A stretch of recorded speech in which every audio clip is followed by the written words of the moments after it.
L'église paroissiale Saint-Pierre et Saint-Paul. Si l'on ignore encore l'origine exacte de Morhange, il n'en demeure pas moins que ce n'est qu'à partir du XIIIe siècle que la bourgade se développe avec la venue des comtes de Salm qui font construire un château et entourent la ville d'un rempart. Il est donc évident qu'une église existait à Morhange dès cet instant. La petite cité de Morhange et l'église primitive sont détruites par un incendie en 1401, le 2 juillet, jour de la fête de la Visitation. Les habitants font dès lors le vœu de réaliser tous les ans une procession en l'honneur de la Vierge le jour de cette fête, afin de protéger la ville. La construction d'un nouveau lieu de culte s'impose. À Morhange, le droit de patronage de l'église appartenait à l'abbesse des bénédictines de Grovetal qui percevait les 2/3 des dîmes.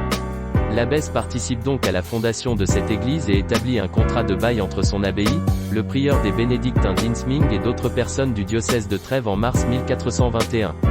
De taille relativement modeste, l'édifice comporte une nef de 22,70 mètres sur 15,50 mètres et 9,25 mètres sur 6,60 mètres pour le chœur. La nef, qui comporte 5 travées avec bas-côtés, est sans transept. Les voûtes atteignent 9,60 mètres de hauteur. Le clocher est séparé de la nef et se situe à l'écart de cette dernière côté nord. L'entrée des fidèles se fait aussi par le nord.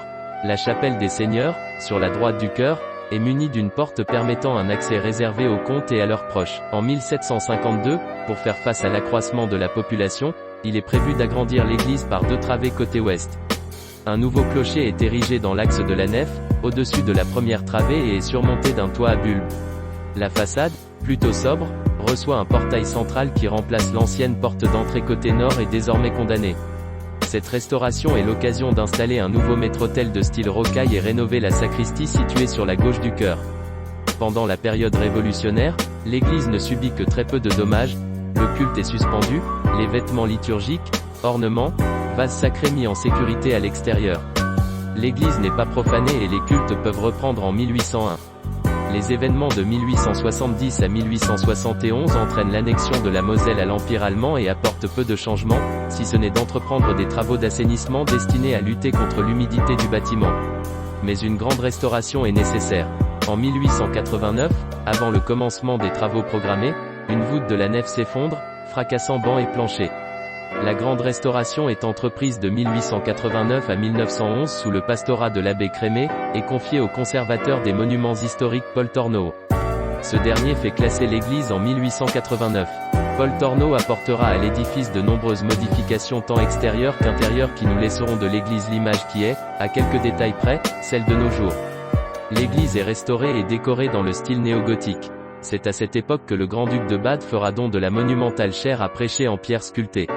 La Grande Guerre ne laissera à l'église paroissiale que des blessures superficielles et l'édifice subira peu de dégradation jusqu'à la Seconde Guerre mondiale. Ce conflit verra la confiscation des cloches par l'occupant, en 1943, à l'exception de la cloche historique Hosanna qui reste en place. De nouvelles cloches seront consacrées en 1949. La période contemporaine est marquée par une nouvelle restauration menée dans les années 1960. Les nouveaux vitraux, modernes, sont installés en 1961. Les seuls vitraux anciens à être conservés sont celui de la Nativité, première travée gauche, et ceux du chœur.